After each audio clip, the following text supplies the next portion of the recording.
Knight Capital Group, $440 million. who is to blame in the Knight Capital? About what caused that to happen. Was it a news-driven event? Imagine this. You wake up one morning owning shares in a company worth billions. By evening, that company is almost gone. Destroyed not by war, not by a scandal, but by a few lines of computer code. Today, let's talk about Knight Capital, once one of Wall Street's most powerful trading firms, until a digital virus turned it into history's fastest financial collapse. But before we dive into the disaster, let's first understand, what exactly are shares? What is capital? Think of a company like Tesla. Elon Musk didn't build Tesla alone. He raised money from investors. That money is called capital. In return, investors receive shares, small pieces of ownership in the company. If Tesla grows and its value goes up, the shares become more valuable. If it crashes, investors lose money. Let's take an example. Imagine Bill Gates owns 1,000 shares in Microsoft, and you buy one share. That tiny share means you own a microscopic slice of Microsoft, and you share in its profits, or losses. Same with Aliko Dangote, Africa's richest man. Dangote Cement sells shares to raise billions for factories. Investors trust him, so they buy. So in short, capital equals the money used to build the business. Shares equals proof of your ownership in that business. Now, who helps move these shares around every single day? Companies like Knight Capital. Knight Capital was not a household name, but on Wall Street, it was massive. They were market makers.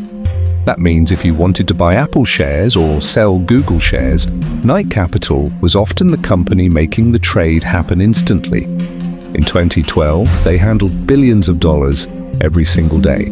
But Knight didn't rely on humans yelling across trading floors. No. They used algorithms, advanced computer programs that could buy and sell shares in microseconds. And this is where things went terribly wrong.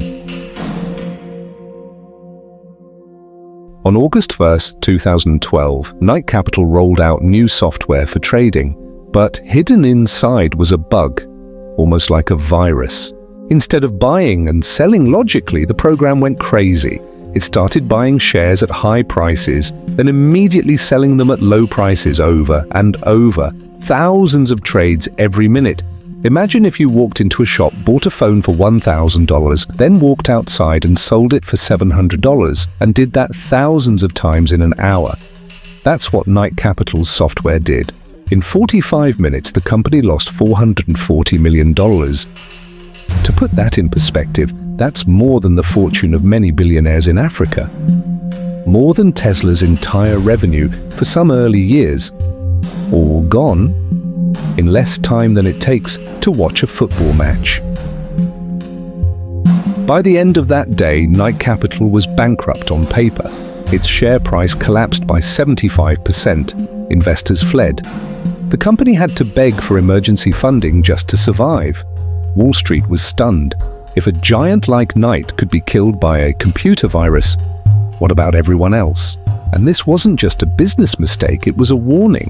Technology can destroy a company faster than it can build it.